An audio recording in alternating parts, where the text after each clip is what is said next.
Hi everyone, let's solve this question. Okay, let P P, Q Q, and R R be two-digit numbers where P is less than Q, Q is less than R. If this is added, then this comes. Okay, where TT0 is a three-digit number ending with 0. Consider the following statements.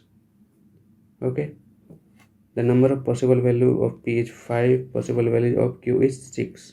ठीक है, तो हमें यहाँ check करना है कि possible values P और Q का 5 और 6 है कि नहीं। ठीक है, तो देखो यहाँ हमें क्या दिया हुआ है कंडीशन, ये देखो जब इनको जोड़ा जाता है, ठीक है, देखो P P Q Q R R. Okay, जब सबको जोड़ा जाता है तो लास्ट में आता है 0, उसके बाद आता है टी, उसके बाद आता है टी।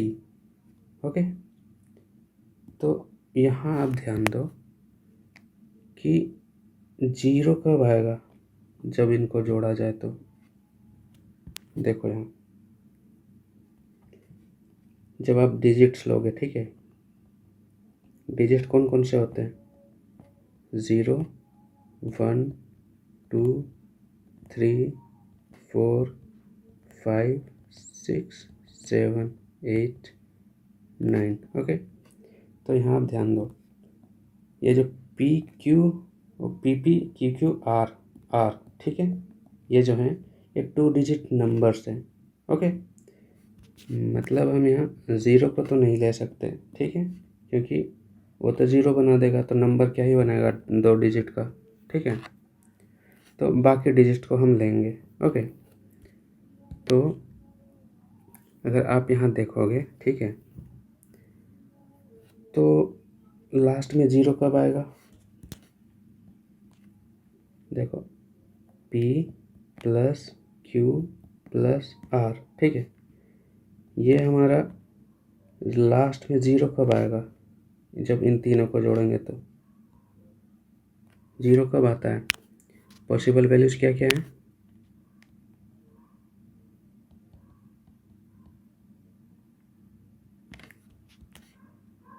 या तो 10 होगा, ठीक है, या तो 20 होगा, या तो 30 होगा। ठीक है, ऐसे ही जाएगा। ओके, मगर आप यहाँ देख लो मैक्सिमम वैल्यू जब 3 का लेंगे, ठीक है, क्योंकि यहाँ पी क्यू आर 3 वेरिएबल है तो 3 ही लेंगे। तो यहाँ क्या आता है 7 और 8 कितने हो गए, 15 और 9 24। ठीक है, मीन्स हमारा मैक्सिमम वैल्यू ही 24 है, मीन्स वो यहाँ लाई कर रहा है। ओके, तो इसके ऊपर हम जा नहीं सकते, तो हमारा कौन सा वैल्यू पॉसिबल वैल्यूज है, या तो 10 होगा या तो 20 होगा। ओके, तो अब देखो यहाँ हमें एक कंडीशन भी दिया गया है कि P का वैल्यू Q से छोटा होगा और R Q का वैल्यू R से छोटा होगा। ठीक है, तो हमें कंडीशन माइंड में रखते हुए सॉल्व करना है। ओके, और ये मैनुअल सॉल्व है, कोई फॉर्मूला नहीं है। ठीक है, तो देखो कंडीशन है P छोटा होगा Q से, ओके, और Q छोटा होगा R से। तो ऐसे कितने नंबर पॉसिबल है, वही पूछा है क्वेश्चन में। ओके, तो देखो पहले हम लेते हैं 10 को, ठीक है, 10 बनाने की कोशिश करते हैं। ओके, तो यहाँ देखो छोटा ले लो पहले से, 1 और 2 को ले लिया। ठीक है, कितने हो गए सम 3। अब क्या लेना पड़ेगा 10 बनाने के लिए, 7 लेना पड़ेगा। ओके, तो हमारा पहला का वैल्यू क्या आ गया, P का 1, Q का 2 और R का 7। ओके, ऐसे ही आप बनाओ आगे, 1 और 2 को तो ले लिया, अब 3 को ले लो, 1 और 3 4, और क्या ऐड करना पड़ेगा 6, तभी 10 होगा। ओके, तो नेक्स्ट हमारा क्या आ गया 1 3 6। ओके, अब हमने 2 वैल्यू निकाल लिया। अब आगे चलो 1 3 पे चले गए। अब चले जाओ आप 1 4 पे। कितने हो गए? 1 4 5 और 10 बनाने के लिए 5 चाहिए। ठीक है, तो 1 4 5। ओके, तो 1 और 4 तक तो हमने कर लिया। अब आगे चल के देखते हैं। 1 5 और कितने हो गए? 6 हो गए। तो यहाँ के बाद हमें 4 पीछे आना पड़ेगा। ठीक है, तभी 10 बनेगा। मगर ये कंडीशन वैलिड नहीं रहेगा, क्योंकि ये जो है R और ये बनेगा Q। ठीक है, तो Q छोटा होना चाहिए, मगर यहाँ Q बड़ा हो गया, तो ये वाला कंडीशन वैलिड नहीं है, तो इसको नहीं लेंगे। मीन्स 1 का काम यहाँ ख़त्म। ओके, अब 2 पे बढ़ जाओ। ठीक है, तो 2 जब लोगे तो देखो 2 और 3 कितने हो गए? 5। तो और कितने लेना पड़ेगा हमें 10 बनाने के लिए? 5। ओके, तो 2 3 और 5। ओके, अब 2 का काम ख़त्म। अब 3 पे चले जाओ। ओके, तो 3 और 4 कितने हो गए? 7। और 10 बनाने के लिए 3 लेना पड़ेगा, मीन्स पीछे आना पड़ेगा। तो 3 को हम अब ले नहीं सकते, और उसके ऊपर वाले भी ऐसे ही आएंगे, तो उन्हें भी नहीं ले सकते। ठीक है, तो यहाँ जो हमारे सारे कंडीशन आ गया वो 10 बनाएंगे सम में। ओके, अब 10 का काम ख़त्म हो गया। अब हम 20 के चलते हैं। ठीक है, तो यहाँ देखो मैक्सिमम वैल्यू ही इधर 9 है। ओके, तो 20 बनाने के लिए हमें इधर वैसे डिजिट लेने हैं जो, जब यहाँ 9 है तो इधर कितना बनना चाहिए? 11 बनना चाहिए। ठीक है कि नहीं? तो इधर हम पहला वैल्यू क्या लेंगे जो 11 बना दे? सोच के देखो, 1 ले सकते हैं क्या? 1 नहीं ले सकते, क्योंकि 1 और 8 मैक्सिमम 9 ही होगा, और हमें 11 बनाना है, ताकि इधर 9 को जोड़ के हम 20 कर दें। ठीक है, तो हम इधर ले सकते हैं, 2 को भी नहीं ले सकते, 2 8 10 ही होगा।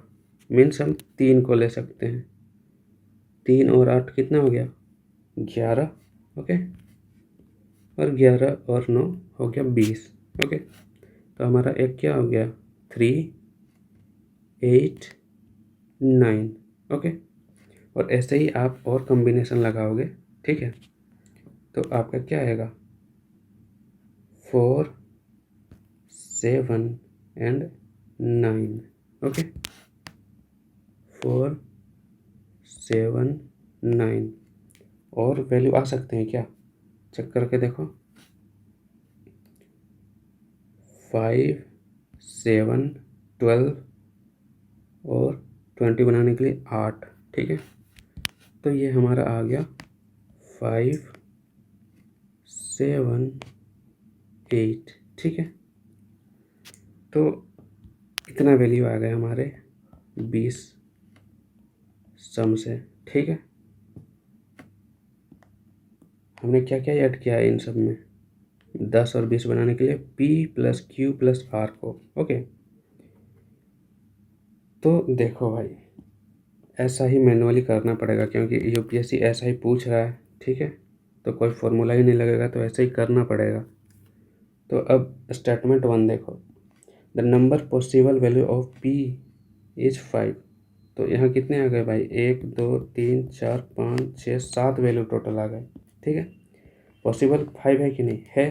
ठीक है, अगर यहाँ क्वेश्चन में पॉसिबल नहीं रहता, ठीक है, पॉसिबल नहीं रहता, अगर वैल्यूज P इज 5 रहता तो गलत हो जाता, क्योंकि हमारे यहाँ 7 आए हैं टोटल। ठीक है, मगर यहाँ क्वेश्चन में पॉसिबल दे दिया है, इसका मतलब 5 हो सकते हैं। टोटल तो 7 है, तो 5 पॉसिबल हैं, 5 से ज़्यादा पॉसिबल भी है, तो ये हो जाएगा हमारा सही। ठीक है, same possible value of Q is 6। अब यहाँ बात हो रहा है Q का, तो वो भी तो इधर 7 है, 1 2 3 4 5 6 7। ठीक है, तो पॉसिबल में 6 है पॉसिबल। अगर पॉसिबल नहीं रहता तो ये गलत हो जाता है, क्योंकि यहाँ 7 आएगा टोटल। ओके, मगर पॉसिबल दिया हुआ है इसीलिए 6 पॉसिबल है, क्योंकि इधर टोटल 7 है। ओके, तो हमारा स्टेटमेंट 2 भी हो जाता है सही।